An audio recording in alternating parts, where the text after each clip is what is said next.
Hello everyone, Radhe Radhe. घर में बरकत के लिए, धन लक्ष्मी के लिए माता गज लक्ष्मी के 16 दिवसीय व्रत किए जाते हैं। आज की इस वीडियो में मैं आप लोगों के साथ शेयर करने वाली हूँ कि आप ये व्रत कैसे कर सकते हैं। संपूर्ण जानकारी, विधि इस वीडियो में आपको देखने को मिलेगी, तो वीडियो को बिना स्किप करे एंड तक ज़रूर देखिएगा।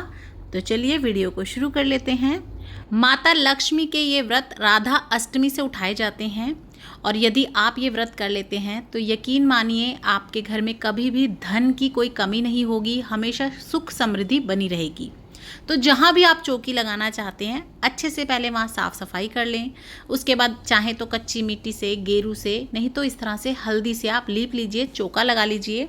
उसके ऊपर आप अच्छी सी रंगोली बना लें आटे से या फिर रंगोली के रंगों से। और अगर आप नहीं बनाना चाहते तो आप सिंपल सा, सबसे शुभ होता है हमारा स्वास्तिक, आप उसका चिन्ह बना सकते हैं। थोड़े से अक्षत रखेंगे, इसके ऊपर आप अपना पाटा या चौकी बिछाएं। उसके ऊपर हो सके तो लाल रंग का, नहीं तो कोई भी साफ सुथरा धुला हुआ आप आसन बिछाएं। थोड़े से फूलों का या अक्षत का हम आसन देते हुए माता लक्ष्मी की फोटो, मूर्ति, प्रतिमा कुछ भी जो है उसे विराजमान करेंगे। ध्यान रखिएगा लक्ष्मी माता की जो भी आप मूर्ति या फोटो लें उसमें लक्ष्मी माता बैठी हुई हो, खड़ी हुई लक्ष्मी माता की पूजा नहीं करनी चाहिए। हमें कलश स्थापना करनी है, तो कलश स्थापना के लिए हमने यहाँ कलश ले लिया है। इसके कंठ पे कलावा या मोली बांध लें। थोड़ा सा गंगा जल डालेंगे पहले, फिर ऊपर तक इसे शुद्ध साफ जल से भर लेंगे। इसके अंदर हम एक सिक्का, सुपारी, हल्दी की गांठ, थोड़े से चावल, रोली और कुछ फूल डालेंगे। और अगर आपके पास हल्दी की गांठ ना हो तो आप हल्दी पाउडर भी ले सकते हैं। आप इसके ऊपर पान के, आम के या अशोक के पल्लव लगा लें। 5, 7, 11, 21 इस संख्या में लगाएं। और इसके ऊपर हम नारियल रखेंगे। तो नारियल आप जटा वाला लें और उसमें पानी होना चाहिए, सूखा नारियल ना हो। उस पर हम चुन्नी या 1.25 मीटर लाल कपड़ा बांध लेंगे। नारियल का जो मुख है वो हमेशा या तो पूजा करने वाले साधक की तरफ या फिर ऊपर की तरफ होना चाहिए। आप ये चोटी अंदर की तरफ रखेंगे, इसको आप पूजा करने वाले की तरफ बिल्कुल ना रखें। उसके बाद भी अगर आपको डाउट है तो इसके ऊपर मैंने सेपरेट वीडियो बना रखी है, मुख कहाँ होता है नारियल का, आप उसे चेक कर सकते हैं। लिंक आपको डिस्क्रिप्शन बॉक्स में मिल जाएगा उस वीडियो का। उसके बाद हम स्वास्तिक बना लेंगे कलश के ऊपर। कलश रखने के लिए हमें यहाँ पे अष्टदल कमल बनाना है। आप चाहें तो खाली ढेरी भी बना सकते हैं चावल की, लेकिन अष्टदल कमल बहुत अच्छा रहता है माता लक्ष्मी के पूजन में और बनाना भी बहुत सरल होता है। इस तरह से आपको 8 कलियों वाला फूल बनाना होता है। यहाँ इसके ऊपर हम थोड़ी सी हल्दी डाल देंगे।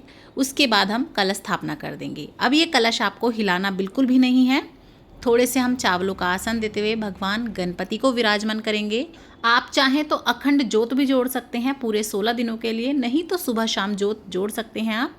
सबसे पहले हाथ जोड़ के हम निवेदन करेंगे, हे माता रानी, आपके व्रत आज से मैं उठा रहा हूँ या उठा रही हूँ। कृपया करके इन व्रतों को पूर्ण करने में सहयोग करना, अपना आशीर्वाद बनाना। उसके बाद हम गंगा जल का छींटा देते हुए सभी को स्नान करा देंगे। सर्वप्रथम गणपति भगवान को वस्त्ररूपी कलावा अर्पण करेंगे।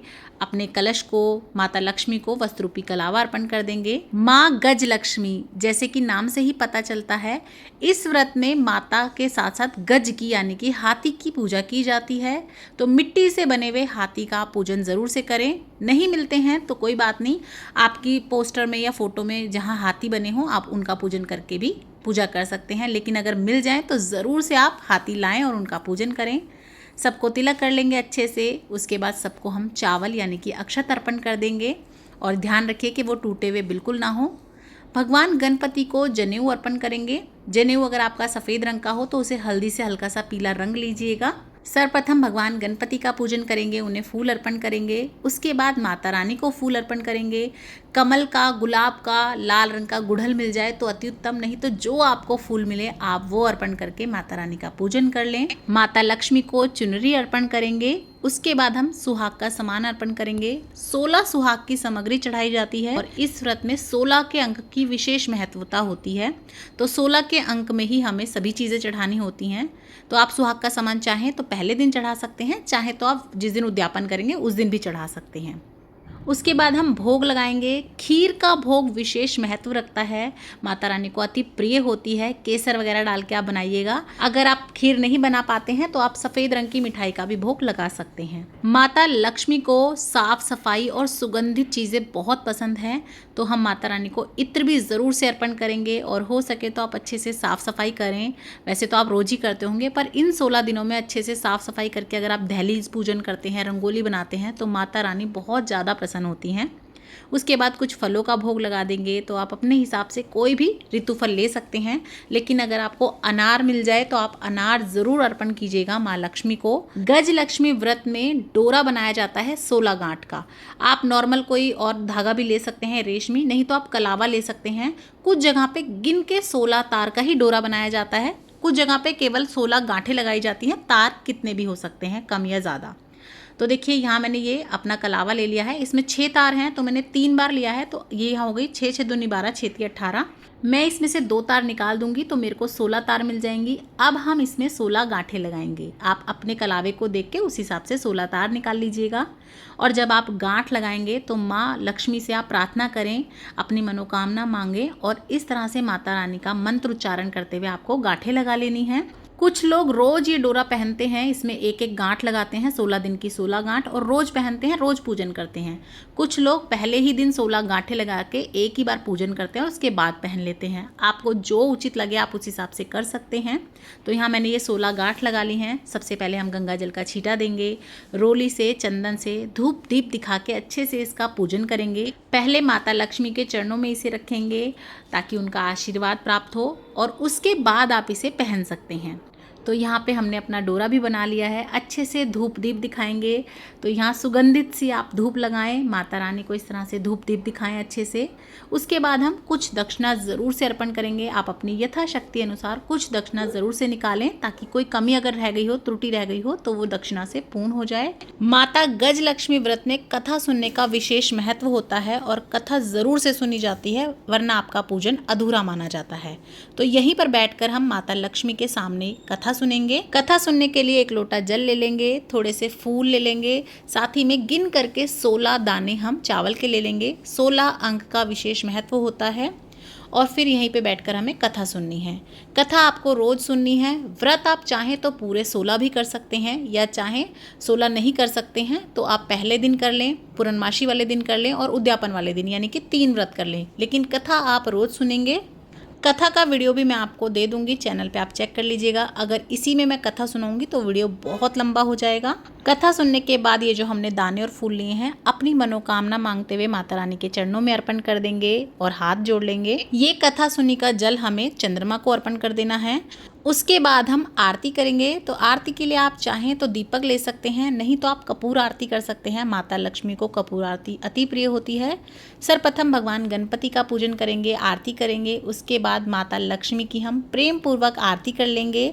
माता गज लक्ष्मी का पूजन विशेष रूप से शाम के समय किया जाता है, प्रदोष काल में, या फिर दोनों समय जब मिलते हैं तब।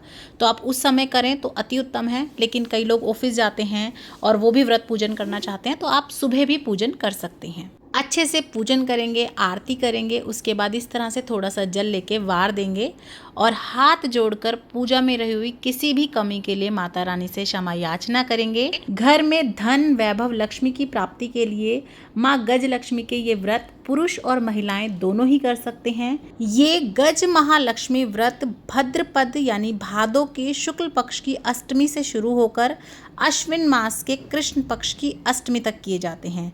राधा अष्टमी से ये व्रत शुरू होते हैं। आप चाहें तो पूरे 16 दिन के व्रत कर सकते हैं, या जैसा कि मैंने बताया आप केवल 3 दिन भी कर सकते हैं। एक दिन जब आप शुरू करेंगे राधा अष्टमी वाले दिन, एक दिन जिस दिन आपका उद्यापन होगा 16वें दिन, और एक बीच में पूर्णमासी आएगी उस दिन। ये व्रत फलाहार किए जाते हैं, इसमें अन्न वगैरह नहीं खाया जाता है। आप सेंधा नमक वगैरह खा के, कुटू वगैरह खा के व्रत कर सकते हैं। और अगर आप पूरे 16 दिन व्रत नहीं कर सकते तो आप केवल 3 दिन भी कर सकते हैं। पहले दिन राधा अष्टमी वाले दिन, दूसरा जब बीच में पूर्णमासी पड़ेगी उस दिन करना है, और तीसरा जब आप इसका उद्यापन करेंगे 16वें दिन। और इस साल ये व्रत आपके 31 अगस्त से शुरू होंगे और 14 सितंबर को इसका समापन उद्यापन किया जाएगा। उसकी वीडियो भी आपको चैनल पे मिल जाएगी, आप उसे भी ज़रूर देखिएगा। और इसी तरह की हिंदू धर्म, पाठ पूजा से रिलेटेड, घर गृहस्थी से रिलेटेड सभी वीडियोज़ आपको चैनल पे देखने को मिलेंगी, उन्हें भी ज़रूर देख सकते हैं।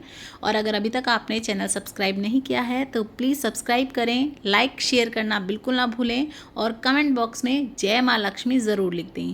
राधे राधे।